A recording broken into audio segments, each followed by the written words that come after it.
નામ છે અને આ જેલમાં જયવીનભાઈ મારી થશે 2007 6 મહિનામાં. ત્યારબાદ અહીંયા 2 વર્ષ પાછા મળ્યો ત્યારે પણ આપણે કામ કરી તે બધું ચાલુ હતું અને વ્યાસ સાહેબ હતા ત્યાં જેલમાં. ત્યારે પણ મારું કડિયા કામ ચાલુ હતું.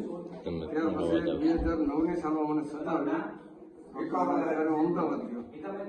અમદાવાદ પણ અહીંથી જઈ પછી સુતારી કામમાં લાગ્યો. સુતારી કામ કર્યું ત્યાં પછી કડિયા કામ કર્યું. ત્યાર પછી રાતે બીજું કામ કરીને પછી 12ની સાલમાં અહીંયા રાજકોટ આવ્યો હતો.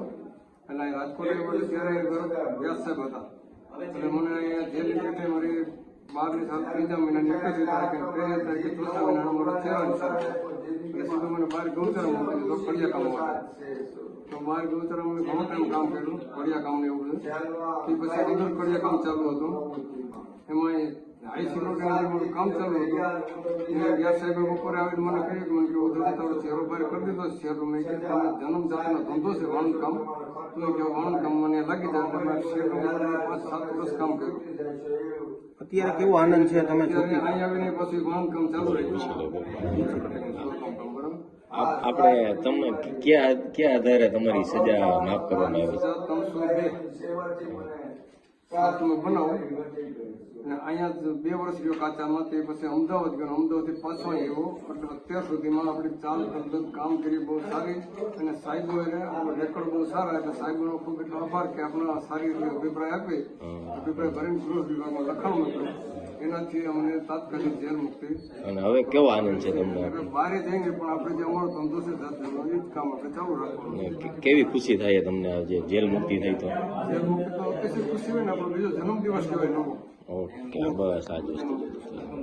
302માં અને અલગ અલગ કલમોમાં જે કેદીઓને કોર્ટ તરફથી સજા થયેલી હતી, જે આજીવન કેદની સજા ભોગવવા માટે રાજકોટ જેલ ખાતે દાખલ થયેલા હતા, આવા કેદીઓને CRPC 432ની જોગવાઈ મુજબ જે કેદીઓ આજીવન કેદની સજામાં હોય અને 14 વર્ષની સજા જેલની અંદર પૂરી કરે તેવા કેદીઓને આપણે જેલ એડવાઇઝરી બોર્ડ સમક્ષ એવા કેદીઓના કેસ આપણે રજૂ કરતા હોય છે. આવા કુલ 79 કેસ આપણે રાજકોટ જેલ ખાતેથી જેલ એડવાઇઝરી બોર્ડ સમક્ષ મૂકવામાં આવેલા હતા. જે કેદીઓના કેસ છે એમાંથી મોટાભાગના કેસ અમે સરકારમાં દરખાસ્ત મોકલી દીધેલી છે. 433 મુજબની વહેલી જેલ મુક્તિ અંગેની દરખાસ્ત મોકલી દીધેલ છે. જે પૈકીના 2 કેદીઓ કે ઉદ્ધવજીભાઈ હરજીભાઈ કે જે કલમ 302માં ખૂનના ગુનામાં 2008ની સાલમાં જેલની અંદર દાખલ થયેલા હતા સજા ભરવા માટે, અને એક કેદી છે ભીખાભાઈ હરજીભાઈ પ્રજાપતિ કે જે 302-498ના ગુનામાં અત્રેની જેલ ખાતે સજા ભોગવવા માટે દાખલ થયેલા હતા. સરકારશ્રીએ તેઓની જેલની અંદરની સારી ચાલ ચલકતને ધ્યાનમાં રાખી અને તેઓને વહેલી જેલ મુક્તિની અંગેની જે દરખાસ્ત આપણે મોકલેલી એને મંજૂર કરેલ છે. અને આજરોજ તેઓ બંને ઉદ્ધવજીભાઈએ 15 વર્ષની સજા ભોગવેલ છે, જ્યારે ભીખાભાઈ હરજીભાઈએ 20 વર્ષથી વધુ 20 વર્ષને 9 માસ જેવી સજા ભોગવેલ છે. જે બંને કેદીઓને અત્રેની જેલ ખાતે જેલોના સુધારાત્મક ગૃહના ભાગરૂપે જેલમાં કામ આપવામાં આવેલું હતું.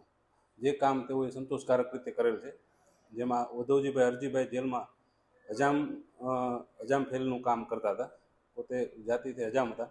એ હજામ ફેલનું કામ એને સ્વૈચ્છિક રીતે સ્વીકારેલું અને જેલમાં એને કામ કરેલું અને એના બદલામાં એને વેતન પણ આપવામાં આવતું હતું. જે વેતનથી એના ઘર પરિવારનું ગુજરાન ચલાવતા હતા અને બહાર નીકળીને પણ એ તેઓ વ્યવસાય કરવા ઈચ્છે છે એવું તેઓ પોતા ઇન્ટરવ્યુમાં અત્યારે જણાવે છે. ઉપરાંત ભીખાભાઈ હરજીભાઈ છે, જે શ્વાસની બીમારીથી પીડાતા હતા. જે વખતે તેઓને જેલની ગૌશાળામાં કામ આપવામાં આવ્યું સ્વૈચ્છિક રીતે, તો તેઓને જે દમની તકલીફ હતી એ સારી થઈ ગઈ છે અને પશુપાલનનું કામના જાણકાર હતા. એટલે બહાર નીકળીને એ પણ પશુપાલનનું કામ કરવા માટે ઈચ્છા ધરાવે છે એવું પોતાના ઇન્ટરવ્યુમાં જણાવે છે. અને બહાર નીકળીને સમાજને નવું એક મેસેજ જાય કે જેલમાં સારી ગુનો ન કરવો જોઈએ, ગુના કર્યા પછી જેલમાં ગયા પછી સારી ચાલ સવલત રાખવી જોઈએ, જેથી સરકાર સારી ચાલ સવલત ધ્યાનમાં રાખી અને વહેલી જેલ મુક્તિ આપતા હોય છે. જેથી અત્રેની જેલે આ 2 કેદીઓ આજે જેલ મુક્ત થાય છે અને કેદીઓ પણ તમને મળશે. સર, બંને કેદીઓને કેટલી સજા પડી હતી અને જે પોલિસી હેઠળ એને હાલ મુક્તિ આપવામાં આવી છે એના શું માપદંડો હોય છે? બંને કેદીઓ 302ના ગુનામાં આજીવન કેદની સજા ભોગવવા માટે આવેલા હતા. જે બંને કેદીઓએ 14 વર્ષની સજા જેલમાં ભોગવેલી ત્યારબાદ તેઓને CRPC 432ની જોગવાઈ મુજબ જે કેદીઓ 14 વર્ષથી વધુ સજા ભોગવેલી હોય તેઓને અમે advisory board jail advisory board સમક્ષ કેસ રજૂ કરતા હોય છે.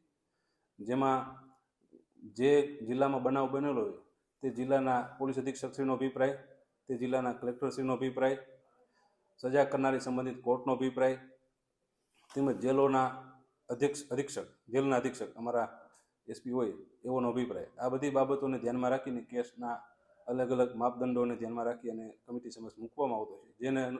જેને બાદ રાજ્યની જે ગૃહ વિભાગમાંથી દરખાસ્તને મંજૂરી મળતી હોય છે. ઓકે.